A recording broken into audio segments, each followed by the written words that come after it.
Welcome to the Thyroidless Life podcast with me, Dr. Rebecca Warren. This podcast is for you if you've been diagnosed with a thyroid disorder, think you might have a thyroid disorder, or are healing after thyroidectomy. I'm doing this podcast because of my own personal health journey of being diagnosed with thyroid cancer, getting my thyroid cut out, getting high-dose radiation, and being left with no answers when my health started to deteriorate quickly. It wasn't until I drew a line in the sand that my health transformed, and now I've dedicated my life to sharing this information so others don't have to go down that same path. My hope is that you never feel alone on your health journey and that you understand how incredible your body is, that it's not working against you, it's working with you, and it wants to be well.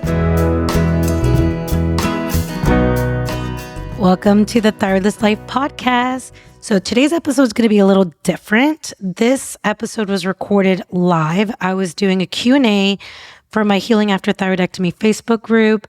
And so I asked, hey, is there any questions you guys would like me to answer? And this is what today's episode is. This is just part one.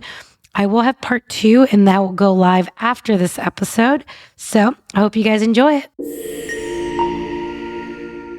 All right. Good morning, guys. I had to get this a little set up here, and we're going to go ahead and jump right in. I am Dr. Rebecca Warren. I am a doctor of chiropractic and have been living without a thyroid for 18 years now. It's been so long. So I specialize in women's hormones, sex hormones, thyroid hormones, and healing after thyroidectomy.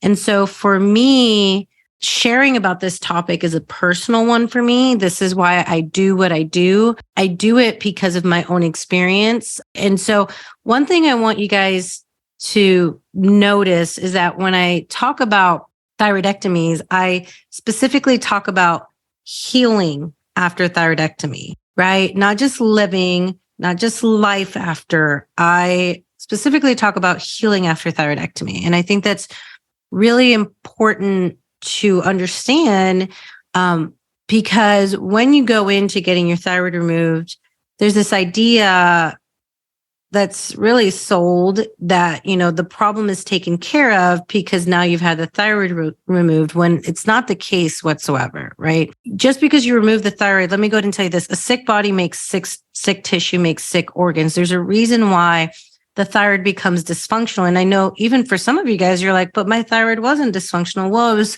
growing sick tissue, right? It had sick cells that were identified. So when there is something wrong with the body, it's going to express itself in the tissue and the cells. And for you, it expresses itself in the thyroid. But the problem is that when you cut out the thyroid, it's never actually addressing what happened. It's never addressing what caused the problem. It is just removing the sick tissue, and the underlying issue is still there. So when I talk about healing after thyroidectomy, I'm talking about making sure that your body is not just good, but it's even better than when you had your thyroid, right? How can you get yourself well enough then to the next stage where you can heal from the underlying issues that you had before? So I want to clarify that because I want to clarify about my approach and how I do it differently. You know, when I made my Facebook group, when I made my thyroid inner circle, my goal is to create a community that's living differently. A community I didn't have a decade and a half ago when I had my thyroid removed and I was looking for answers as to why I felt the way I did, when the doctors were telling me that the symptoms I were feeling were not my thyroid, were not thyroid hormone related, when in fact they were. I just wasn't getting the right information. So that's why, again, I do what I do because I've gone through that. And again, everyone's experience is different. After getting their thyroid removed, my experience has always been that I wish I had had an opportunity to keep it, but I did not know what I know now. So I've learned a lot through this research, through clinical experience, and through my own personal experience. So what I'm going to teach about is, okay, how can we be the best that we can be? Now, I do want to give a disclaimer that this is just for informational purposes, right? I'm not giving medical advice. Always got to give that disclaimer before you do anything big. Make sure you're speaking with your general practitioner, your primary care. But I do have a thyroid inner circle group. That's where I kind of go deeper and I'm able to work more on specific cases for the women that are that are a part of the group, we do a full teaching and a Q&A with me. And that's how right now I am not working one-on-one with individuals. This is the only way to work with me. So if you go through this and you're like, hey, man, I would love to have Dr. Rebecca on my side, just check out, you just go to drrebeccawarren.com, drrebeccawarren.com. I put the link in the caption here, and you can check out my Thyroid Inner Circle. So let's go ahead and jump right into the first question that I received. And it was, what's the path to treatment when thyroid regrows after total thyroidectomy? I also have Hashimoto's and RA. And so that's a question I've gotten through the years. It's, like, well, what happens if my thyroid tissue regrows? Because it's a very scary thing to get this idea of like, okay, I got to cut out my thyroid because the thyroid is the problem.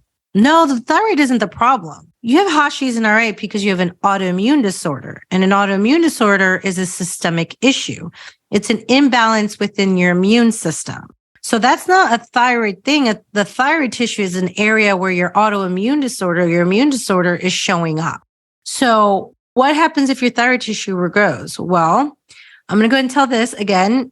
Don't make any decisions without speaking with your provider, right? But for me, from what I have read, it's not a bad thing. Although I know within the medical system, they could be like, all right, well, now you got to cut it out. It doesn't necessarily mean that tissue coming back is sick tissue.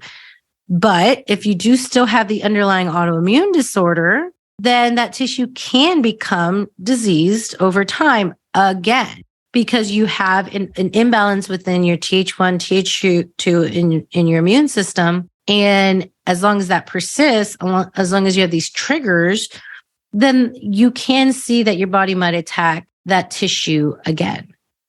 So the biggest thing is that, number one, if that tissue regrows does not necessarily mean it's a bad thing at all. But also that if you have an autoimmune disorder, whether currently with a thyroid or post-thyroidectomy, that was the reason why you had your thyroid removed. I want you to understand, just because you remove the tissue does not mean the system is corrected. And we see that in studies. We know that those individuals that have an autoimmune thyroid disorder are 3 times as likely to develop other autoimmune disorders. So, because it's all connected, it's a systemic thing. It messes with your head because here you're thinking, well, my endocrinologist found it, or this doctor found it that's working with the thyroid, so it must be a thyroid issue, when in actuality, it's not. We know that thyroid antibodies can travel. We know it can cross the blood-brain barrier. So again, it's taking a step back and not looking at the thyroid tissue as a problem, but saying, okay, I have to get my autoimmune disorder under control, and I have to identify those triggers. Now, triggers can be as simple as like a leaky gut permeability, a gut microbiome disorder, or it can be something deeper like toxicity, mold, Lyme, Epstein-Barr reactivation. There's different paths that you could possibly take to identify your autoimmune trigger. So after a thyroid regrowth, the goal should be the same: is how do I support my body for healing, and how do I set my body up to heal the best it can, because it's created to do that. That's that first question there. Now, and I say that as well because the person that asked this question, their antibodies were still really, really low. So there's a, right now the thyroid tissue is not going to be attacked. But again, if those antibodies go up over time, obviously you want to keep a close eye on your TPO antibodies, your thyroglobulin antibody, your TSIs, which is for Graves. It can contribute to hyperthyroidism. So really important to keep an eye on that and to keep an eye on your labs. Now, this question, okay, so I would love to hear your thoughts on TSH after a thyroidectomy. Is it still important? Does it still have to be in range if we're on a form of T3? Thanks and welcome back. And the timing of blood work. Ooh, I love this question. With respect to medication ingestion that affects TSH. Yes. I'm going to go ahead and tell you guys this. You should not be taking your thyroid meds the morning of your testing. You should not be taking your TF4, your T3, especially more so your T3, but both of them. You want to try to see what's kind of like your baseline without the spike of your body processing the meds in your body. Now, there is one study where they studied like the levels of like T4 and T3 and TSH a few hours, like in different increments of time after taking thyroid meds. And there was a significant spike within a few hours after taking T3, and that continued for a few hours. There wasn't as big of a spike of T4, but there was still a change when the med was introduced. So the one thing you want to take into consideration is that if you're taking those meds before your labs, well, you're going to get different results than if you waited like 12, 13, 24 hours before taking your med. And so I had a situation where a young woman switched over from T4 only medication to natural desiccated thyroid medication. Her doctor said, it is so hard to control. It's so hard to stabilize. And that has not been my case. That has not been what I have seen. I don't prescribe medication, but I work together with prescribing practitioners, and I've never seen that. But in her situation, she went a couple of months in trying to switch over this natural desiccated thyroid hormone and would get blood work every month. And her blood work, rightfully so, was wonky. It was just made no sense. She was still symptomatic, but it looked as if she was taking too much of her thyroid meds and she felt hypothyroid, but the numbers looked hyperthyroid. It was just a mess. And I said that to her. I was like, no, I agree with your prescribing practitioner. Like, this does look a mess. And as we continued talking, I asked her, I said, okay, wait a minute, hold on. I should have asked this from the beginning. When did you take your thyroid meds? And she had every test for the last 4 months that she had lab work, she took it right before. Well, I gave her the recommendation to go ahead and get testing done again with her doctor without the thyroid med. And the truth came out. She was actually hypo. She was not optimal on the meds, but it looked much, much, much higher because she had taken it before getting her blood drawn. If you want to know what your body's doing when you put the thyroid med in, take the thyroid med. If you want to know more of a baseline, a better idea of what's kind of like your overall baseline, what I always recommend is, take your thyroid meds the morning before, then sleep, whatever. When it's time to take your meds again in the morning, go ahead. And I love when people get their blood work done in the morning. So you can get a fasted good test and do other testing as well if you need to. And then take your thyroid meds after you get your blood drawn in the morning. So that's going to be the best time in regards to timing when you're taking the medication, and it will. And this is the other thing to take in consideration. You have this negative feedback loop with your TSH, and it's very sensitive to those thyroid meds.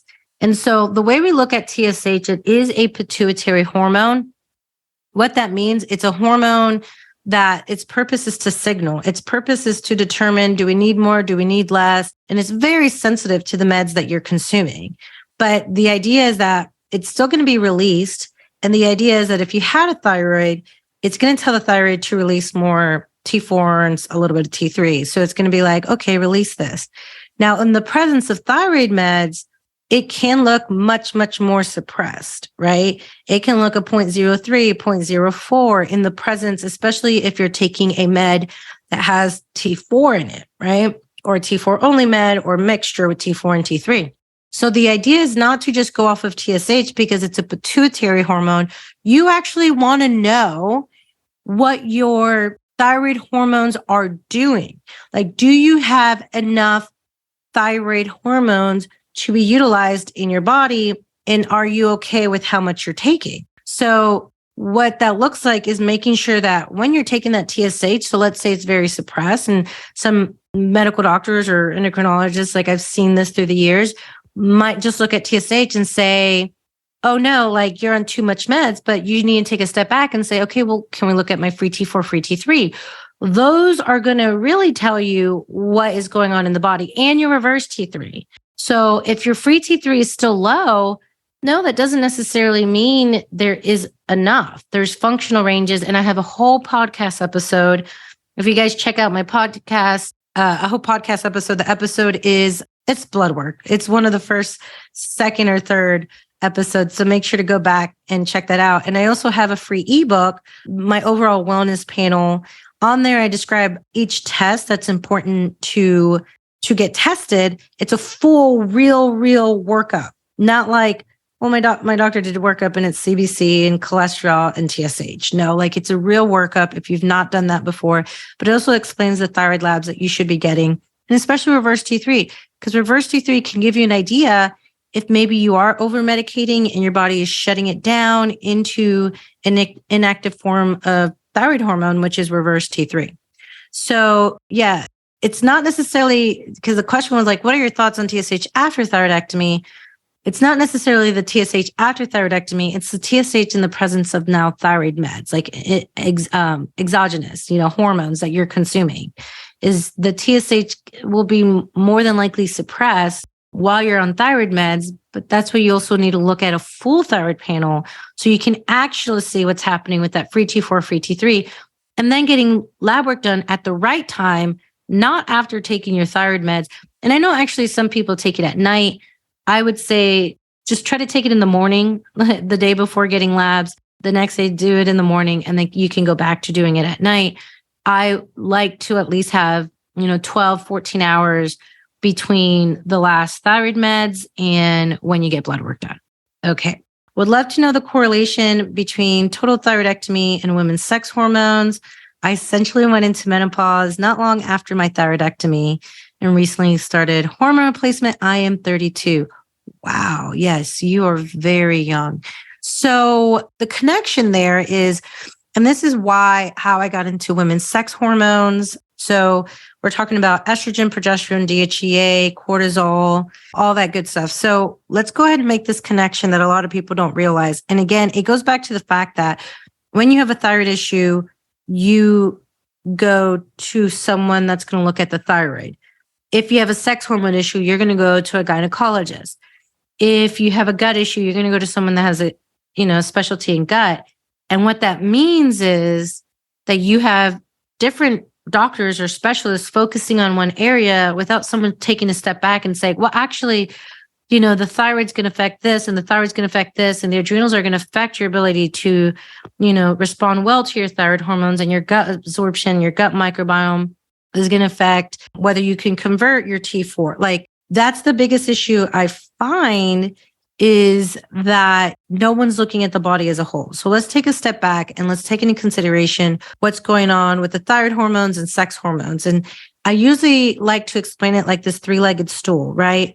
You have a stool that has three legs. The top of the stool, the seat, is going to be the brain. It's going to be your pituitary, your hypothalamus. Your hypothalamus and your brain is always going to look at its environment. It's going to determine, are we safe? Are we not safe? What do we need? What don't we need? It's going to talk to the pituitary, and the pituitary is going to go down and it's going to affect all your hormones. But we're only going to focus on three, right? We're going to focus on the adrenal area, the sex hormone area, and then the thyroid hormone. And I like to do it as a three-legged stool because what I have found and what we can see in research is that if I cut one of the legs off that stool, what happens to that entire stool? It's going to fall over, right? Meaning your sex hormones, your thyroid hormones, your adrenal hormones are all interrelated, like a lot.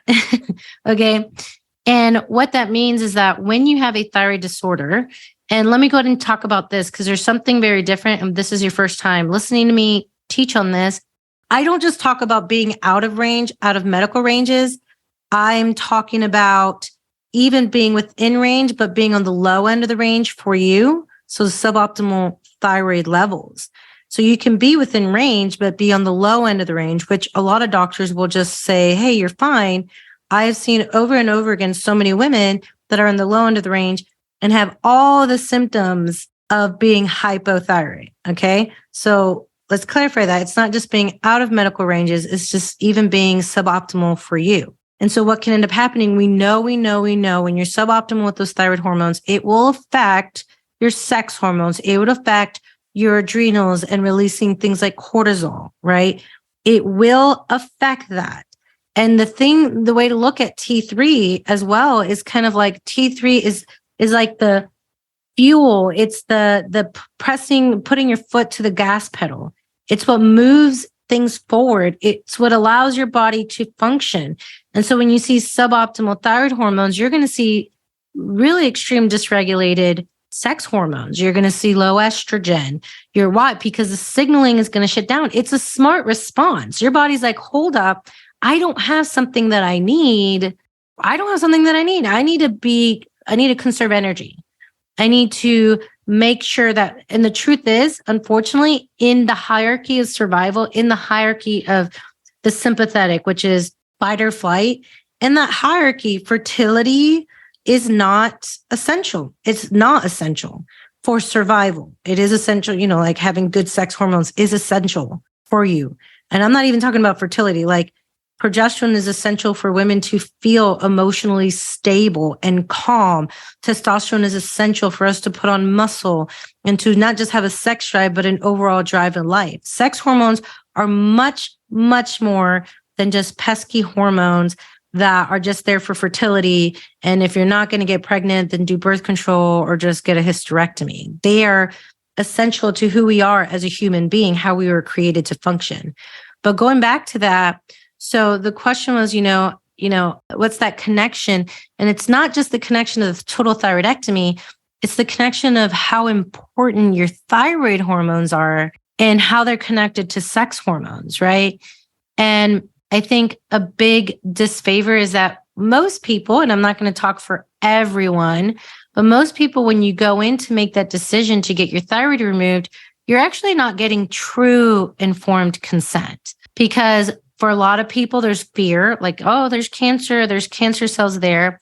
So there's this fear. And if you're in a fearful state, you are not thinking in a rational state, right? So for myself, I remember when I said I remember, I actually don't remember because I blocked that time of my life out because it was such a scary time because I did not fully understand what was going on. But the other thing is there's not enough conversation. The whole cutting out thyroid is just happening at unbelievable amounts and it's increasing every year. And there's more doctors talking about a more conservative approach of waiting and seeing, and that's backed by research. And it is a really good option if you fit the category for it to wait and see. But going back to the fact that there's not studies looking at the long-term quality of life post-thyroidectomy. There's not studies about it. So there's not real informed consent when the doctor sits down is not explaining to you, okay, this is what your thyroid hormones do. I want you to understand it's not just that you're taking a simple pill. You are now in charge of this very important role through your meds. You are providing your body the fuel it needs to do what it needs to do at all your cells. At every one of your cells, you need thyroid hormones, right? So you're not getting informed consent because you should understand that, like, hey, now if your thyroid hormones, if you and your doctor are not getting the thyroid hormones well, it's going to affect all these areas in this type of way. And I say that because, again, I have so many people that come to see me and they're like, post-thyroidectomy, and they have all these issues. And they're like, well, I have all these issues. And I tried fasting and I tried doing keto and I tried doing all this stuff. And I'm like, your thyroid hormones are not optimal yet. You're not going to see the best results that you can in other areas of your body unless that's optimal. So in regards to, you essentially went into menopause. I mean, you're 32. I would do some deeper testing. I would, first of all, get a full wellness panel, make sure that you have all your levels tested, especially your thyroid hormones, reverse T3, free T3, free T4, TSH. See if there's anything there that needs to be tweaked. And again, I had that thyroid episode, but you want to make sure that you're not just getting by within those medical ranges. You want to be optimal. And every body is different. So there's functional ranges. So for example, like a free T3 functional ranges, if you're eating carbs, protein, fat, like you're not doing any kind of strict keto type of stuff, we're looking at 3.5 to 4.4. And then that's the functional range. But like, what's best for you? I can tell you, for me, I feel best like at 4.4, 4.3. I had another woman that I was working with. There's no way in heck she could get to those levels. She felt awful and she felt better in that lower end of that functional range. But you have to find that for you. And that's very, very important. And then once you do that, you take a step back and you see what improves with your body. That's my approach. And again, guys, we go through this even deeper and we do a lot of I do Q&As like with your own personal experience within my thyroid inner circle. So if this is you and you're like, I want to go deeper, I want to share even more about what was going on and what I've done, and I want to share my tests with Dr. Rebecca, make sure to check out my thyroid inner circle. It's in the link here. But I will say this, I really do like getting Dutch testing done for women's sex hormones. It is incredible. I geek out on it. I think it's an amazing tool and resource. And you can find out more about what that test is if you go to the testing tab on my website. But if you are thinking about joining my Thyroid Inner Circle, you do get discounts on testing and stuff like that. But that aside, even if you wanted to go someone locally that does the Dutch test wherever you live, just do it. It is an incredible test that really looks at your hormone levels. And you have to get it done at the right time in your cycle if you're still ovulating, and to get a really deep, thorough view of what's going on, not just with your estrogen, progesterone, testosterone, but like even the metabolites in your adrenals and organic fatty acids, like looking at B12 levels at a cellular level. It's incredible. But I'm going to go ahead and say this: post-thyroidectomy, don't go run off and do all this testing, do all this gut testing, doing all this testing, unless you know your thyroid hormones are optimal. Because again, there's so many things that can improve just by getting on the right thyroid hormones, right amount of thyroid hormones, the right type. A lot of people need T4, T3 because their body is not converting T4 into T3. You've got to do that first. You've got to make sure those levels are right. Now, again, you may have gone into, this essentially into early menopause because what you went through is really, really stressful. So high cortisol, dysregulated cortisol throughout the day can cause that to happen. And unless there's like an underlying, like something you were born with that's just there, that's something that can improve. Low hormones that make you feel like you're in menopause, or really dysregulated hormones as you're going into menopause. I just want to say this: there is gender bias in medicine, plain and simple. They've done studies on it. There's no question about it. I came across one study where it said that, if a woman goes into the doctor's office and she's in pain, she is like 50% more likely to leave with a prescription for antidepressants versus a man walking in and saying he has pain, he leaves with pain meds. Because the idea is that, like, obviously you're cuckoo if you're experiencing any kind of period pain or anything like that. But the idea is that there is this gender bias in medicine, and we've normalized not normal symptoms, especially in regards to our hormones.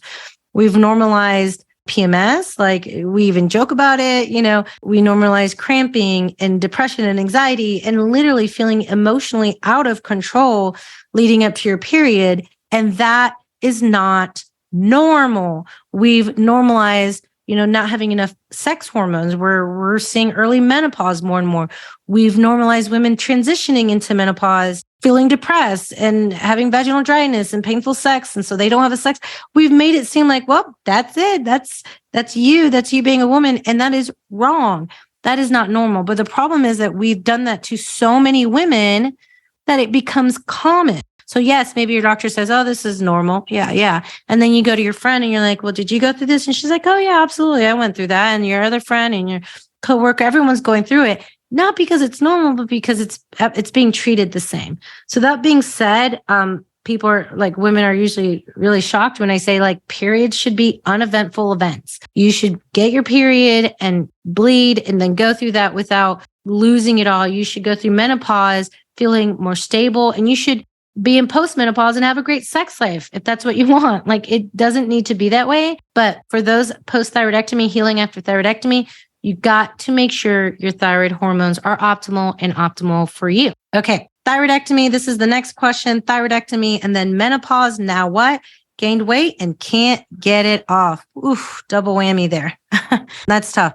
Listen, the biggest thing post-thyroidectomy, I just touched on it. I cannot stress this enough. Get full thyroid labs. Get all of your thyroid labs, TSH, free T4, free T3, reverse T3. Get it tested, know your numbers. But Dr. Rebecca, this is like overwhelming. I don't really understand what this is.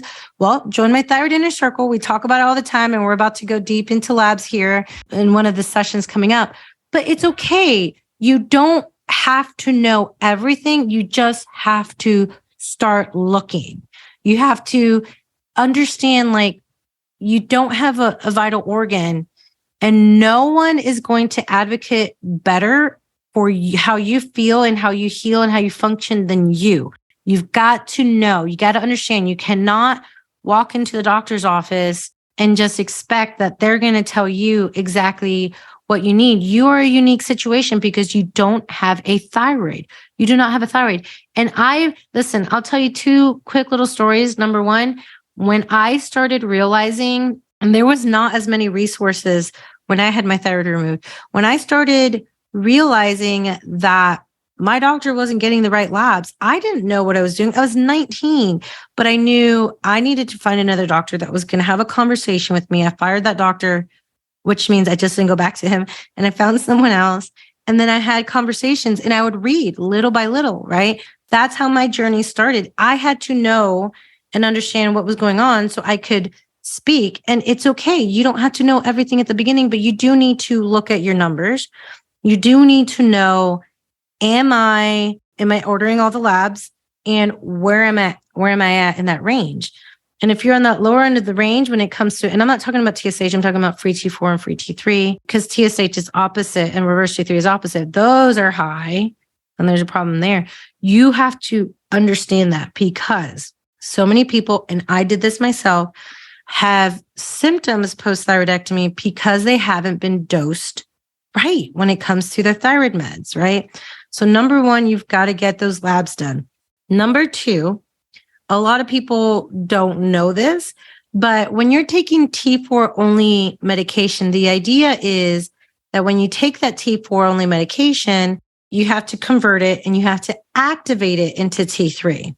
And it's that activated T3, converted T3, that will bind to your cell and make all the good things happen. So there's a lot of people that are on T4 only medication that are not testing T3 because the doctor's assuming, well, your body's going to know what to do with it. It did it with your thyroid hormones, but that's not always the case. People have gut microbiome issues. If you have gone hypothyroid, it slows things down. It can slow liver systems down. It can slow gut systems down. And so what I find is that there's a good group of people that are not converting their T4 correctly. And so in those situations, having a T4, T3 combination can be really, really helpful. But the only way to know that is by getting it tested, right? You have to know those numbers and then getting on the right amount for you. So that's the second thing, is like understanding that there might be a different type of med that you may need to try to be optimal. Oh, but Dr. Rebecca, my doctor says he doesn't do that. She's not going to put me on that. Well, then you need to leave and find a new practitioner, because you are an individual. Your body is uniquely its own.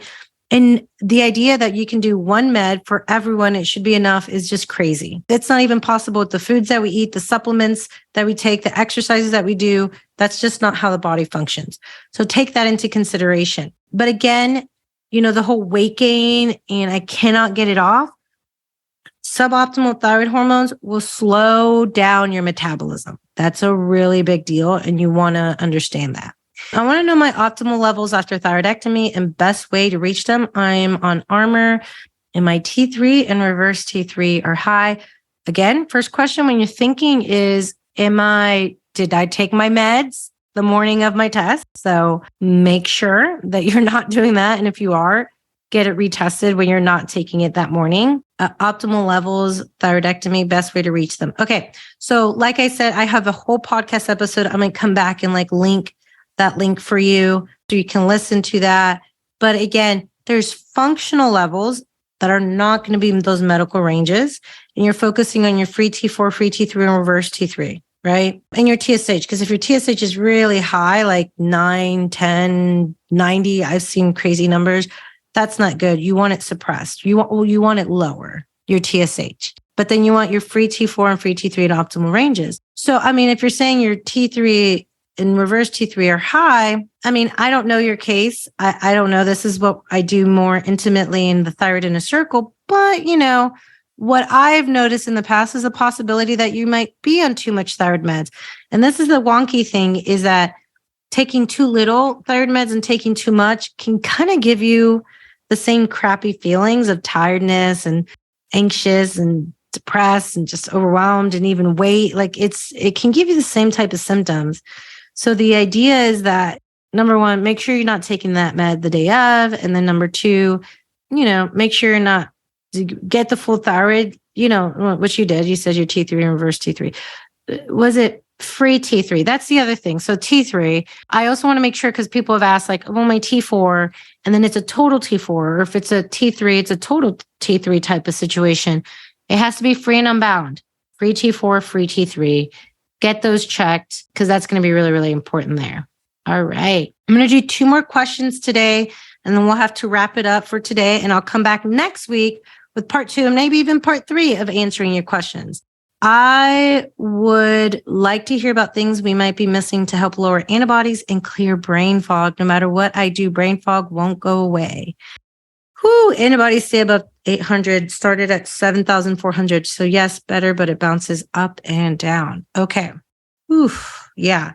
So number one, when we're looking at autoimmune disorders, I take it in layers and identify which layer is going to have the biggest effect, right? So when we're looking at autoimmune disorders, the first place to look at is going to be the gut microbiome. That is a easy, incredibly important first place to start, because the gut microbiome affects your brain health. It affects your immune system. Like the studies that are coming out in the gut microbiome is just vast. And we still haven't even started to scratch the surface, right? So first up is look at your gut microbiome. Now, I'm going to tell you what I would do, right? I'm just going to paint a picture of, like, if I were in your case and this was 15 years ago, 10 years ago, this is what I would do with the knowledge I have now. This is what I would guide my Thyroid in a Circle members through. So this is what I would do. I would do 2 things. I would do a GI map test, which is a stool test to see the environment of the gut. It also tests for zonulin to test for gut permeability. And then I would do a food sensitivity test. This is why. Number one, looking at and it's not like a colonoscopy at all. It's looking at DNA, what it's able to identify. It's not going to be 100% accurate, because there's nothing right now on the market that's going to be 100% accurate of the gut environment. But what I'm going to look at, I'm looking at a few things. What's the diversity of my bacteria in my gut? Are there any pathogens? H. pylori, which is a bacteria that burrows at the top of your stomach, shows up over and over again in studies about thyroid antibodies, creating a systemic stressor that creates antibodies like TPO antibodies, thyroglobulin antibodies. Do you have H. pylori? And H. pylori is a horrible little bugger, because if it's causing issues and if there's a virulence factor along with it, it can contribute to ulcers, and some strains, not all of them, can contribute to stomach cancer, right? So it's worth it to identify, is H. pylori associated with this? I want to see, number one, what is my gut diversity? Do I have good amounts of gut diversity? Number two, do I have any underlying pathogens that is showing up? And number three, I want to see what my digestion and my gut permeability looks like. So just kind of like a quick touch on this. If you have gut permeability, which we have a single layer of cells that is protecting between our digestive system and the outside circulation, right outside. And the idea is that we are bombarded by so many things that just destroy our gut lining, like glyphosate, Monsanto type of thing, meds and chemicals and seed oils, a lot of really inflammatory things that we just get bombarded with. And it causes these holes within the gut lining. So when you're eating food and you're digesting food, it's not breaking down, you're not digesting it optimally. And these undigested particles will go out into your system, and your body's super, super smart. So it's this shouldn't be here, and we'll start attacking it. But if that continues to happen, you have a hyperreaction of your immune system, an imbalance within that immune system, and you can start attacking tissue, like thyroid tissue. That's the first place I would start. I would look there. Now, the food sensitivity thing, a lot of people do food sensitivity tests and they're like, crap, I can't have banana. And then they're not going to eat a banana for the rest of their life. That's not the goal. the goal of a food sensitivity test is, and I don't go off of every single thing on that test, but the goal is to identify, are there any foods that are like gas to the fire? Is there anything that my body just overreacts with? And you eliminate it while you heal your gut, while you reset your gut, like while you are identifying like, okay, I need to increase my diversity. I need to utilize prebiotics to like feed bacteria, postbiotics. I need to do some gut lining work. You want to eliminate anything that's going to make the body overreact and go into a very inflammatory state. And then what ends up happening, we see this over and over again through the years, then you can reintroduce that food item without having any reaction to them. So I would start there. And, there's people that doing that, they will see an elimination, like they'll see a significant decrease of their thyroid antibodies a lot, right? So, top sensitivities, like food things that I have seen through the years that have really been big culprits for antibodies is going to be, let's start with the easy ones, cow's milk and gluten. Those are two ones. Soy, corn, because corn, how it's been genetically modified and stuff like that. But then the other two that are just very interesting is going to be eggs and almonds. And those are just some of the top ones that I see can be really problematic for people that have thyroid antibodies or have an autoimmune thyroid disorder. I would start there, eliminate those things, work on the gut, then reintroduce some things and see what your antibodies look like.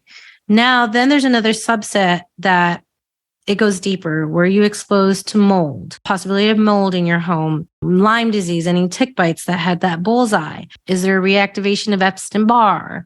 Are there heavy metals in your teeth, that the amalgam fillings that are causing your body to just really go into overdrive? The good news is that if you start with the gut, then whatever path you might need to take after that, whether it's detoxing or whether it's working on your immune system, you need the gut to be well. You need your adrenals to be well to cause good healing and good clearance of those stuff. So that's where I would start.